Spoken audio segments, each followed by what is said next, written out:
Hello everybody, I'm Alicia. Welcome to my Beautiful Nights channel. This video is a continuance of my BEADventurous series. I have no idea what number this is. I'm thinking I'm now in the 20s with this series. But anyways, I am playing with beads from the Dollar Bead Box, and I came up with this necklace, which I love so much, and I've told you guys before that ever since I've been subscribing to these bead subscriptions, I have felt challenged to make things in ways that I never have before. I've been challenged with color combinations, and I'm loving it because there is no way that I think I would have ever put these colors together in the past, but looking at them here, this is so pretty. I love it so much. So everything, all the beads, is from the Dollar Bead Box. The only thing I used from my stash is the bead stringing wire, these two bead caps. You don't have to put bead caps on these, but because I had them in my stash and they fit perfect, it's like they were made for each other, I used them. And the ball head pins were mine, and I made this jump ring here, which I'm not sure about this part, and this is what I want to ask you guys. Do you think I should keep this here or not? It's kind of hard to tell what it really looks like because it's laying down, once it's worn, once it's hung. I'll have a picture of it hung. Maybe I'll wear, I don't know, it's hard to take pictures of me wearing the jewelry. But anyways, I'm not sure about this part, if I should remove it or not. It has a really pretty texture on here. I'll zoom in. See the leaf texture, it's gorgeous. But I thought that this here just added to it because I felt it was kind of, even though it's textured, it kind of seemed like it was missing something. But I'm not sure about the jump ring. I had to make the jump ring, and I used the wire from my ball head pins because one of the head pins didn't have a head on it. I thought that was weird. Anyways, this is my necklace design, and I talked to you guys in my last video about how I have been doing beads that I have pairs of in jewelry where I do dangles. So this necklace here, I only had 2 of these beads, came in subscription, same with these, 2 of these awesome flower beads, and 2 of these, and I'm using them for bead dangles. And I've been doing this a lot in my designs and in my tutorials, and I realized I've only really started doing this because of the subscriptions. And you know, most of the time when I have a pair of a bead and only 2 of them, I will make them into earrings. But I am loving this so much more. Actually, my favorite pieces of jewelry to make are rings, bracelets, necklaces, and then earrings. Earrings are always last for me. I don't know why. I have pierced ears. It's just how I am. So anyways, here is my design. I am only using 2 check fire polish beads from the Dollar Bead bag. I'm using the one that is gold and copper, or like gold and rose gold, because that color is in this teardrop. And I'm using the 4mm pink with the copper specked on there, that bead, and these garnet beads, which look incredible in this. And I'm using the turquoise bead in that teardrop, like I said. And these bead caps, there were only 6 of those, so I used those for the dangles here. Now, one thing I want to mention that I screwed up doing, and I'll tell you guys about it, is make smaller wrapped loops. I feel like I made mine way too big. Like, I wanted movement, right? But when I started putting them on here, some of them I made too big, and it was just moving too freely, and it was like not laying right. So that's one mistake that I wish I changed, and really I would have to cut them all off and redo it over again. But yeah, I should have made smaller wrapped loops. So I am ready to crimp this now. I really love how it looks, and I'm going to show you a close-up of my pattern here in case you want to copy it, because we all got the same beads in the box. Here, this is what I'll do. We all got the same beads in the box, so you should be able to make the same necklace. I'll go like this. Let me see. Okay, so on the ends, I start out with the 3mm, and then I do the 4mm, and then the teardrop and the 4 and the 3 and the garnet beads, and then I have the flowers on the pins, and I put the 3mm bead on the top there because I needed that space for movement. And then I did 3 again, the 4 teardrop for the turquoise dangle that I did with 4 beads on it. Yeah, it's 4. And the 4mm, the 8mm trucks. Man, those beads are gorgeous. Garnets again. And then these. This color is so pretty. And the garnets again. And then the 8mm trucks, the 4s, teardrops. Again, another dangle. And then the 4s, and then the 8mm, the garnet beads, my teardrop beads here. And I did put a 3mm on the wire at the top on that one also. And then after that I did the garnet and the 8mm, and then the 4s and the teardrops. And I had to do the center like this, which is a different pattern than the rest of the necklace. Excuse me. My allergies are bothering me. So I had to do it like this because I needed to have spacing in between the center, and that's the only way I could figure how to do it.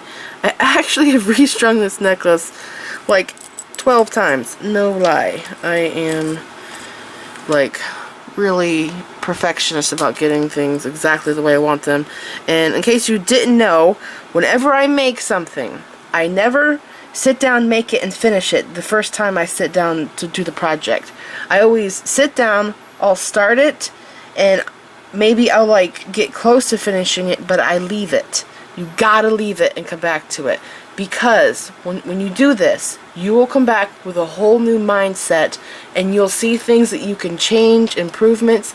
Every time I've ever sat down to make a piece and I finished it when I was sitting down to make it, I've always thought of things I could have done differently, and then I end up taking the piece apart and remaking it. So this is how I've always done this.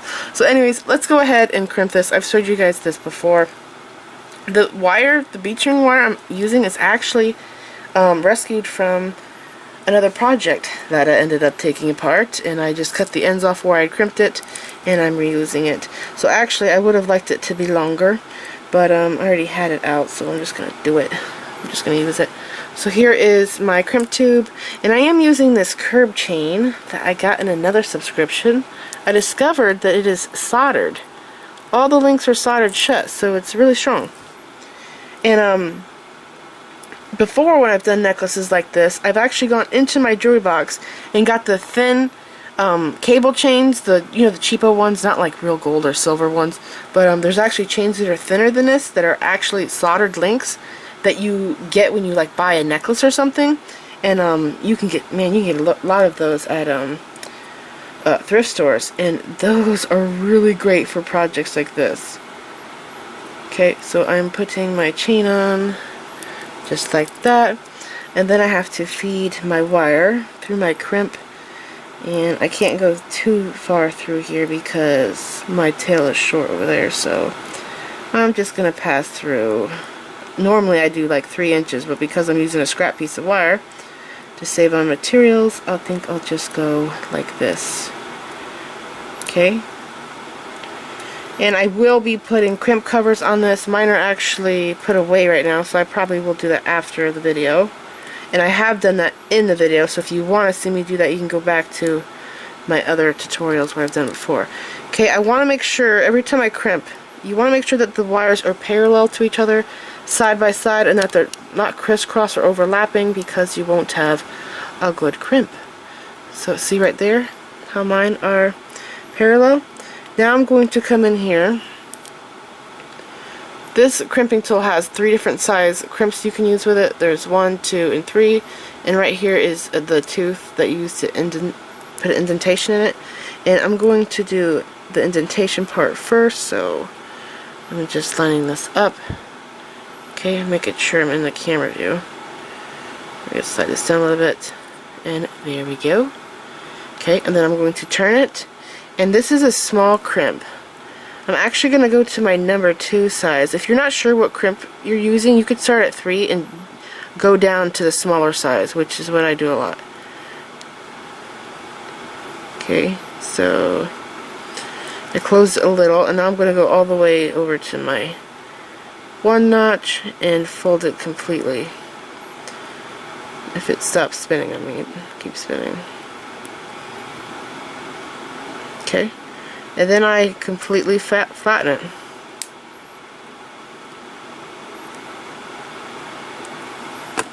Okay. And I'm just making sure that I didn't crack it, because sometimes that happens.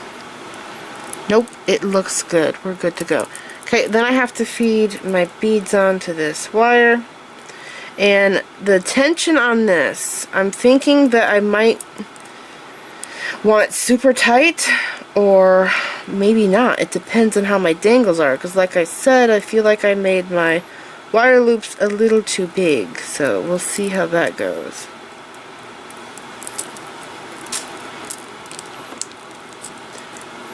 Okay, slide all of this down. Oops, I forgot to zoom out. I'm so sorry. Okay, now what I'm going to do is go over to the mirror and decide how much chain I want to cut off. This necklace part, the beading section, I measured is 11 inches long. And then the chain I'm using is 9.5. So I might not have to take any out, or I might have to take like an inch out or so. So I'm going to go over to the mirror and adjust this, and I will be back. I'm back, and I decided that I am not going to remove any chain, because I realized that I do not have to remove any chain, because the links are so large that I can adjust up and down if I want to make it shorter or longer. I don't know why I didn't think that earlier. But anyways, I'm not going to remove any. And also, if you want, you could have this be a longer necklace, but because of how this, when you wear this, this is covering the whole front of your neckline, and it fans out beautifully. So I really do find that for this design, it looks best as a short necklace. So I'm gonna go ahead and crimp this side, and I'm gonna fast forward through it because, you know, I'm doing the same thing on this side.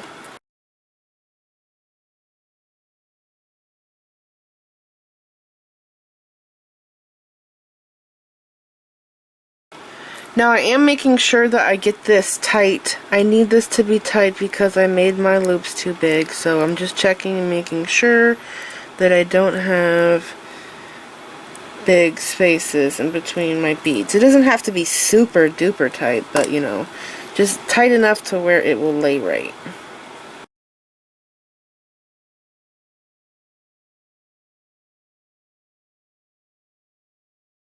Okay. So I have that done. I need to trim my tail off. And then what I do is I put these two sides together, and I have to find the center of my chain and cut the middle link.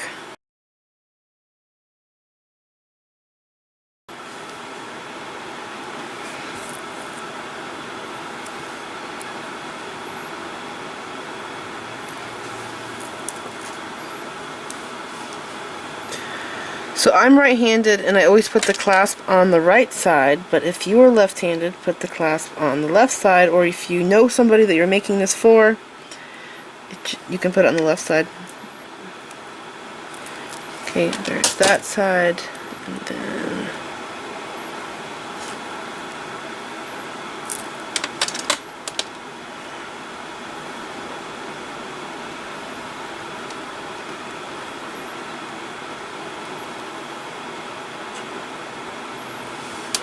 alright, there we go. I just need to put crimp covers up here. I kind of think that I should.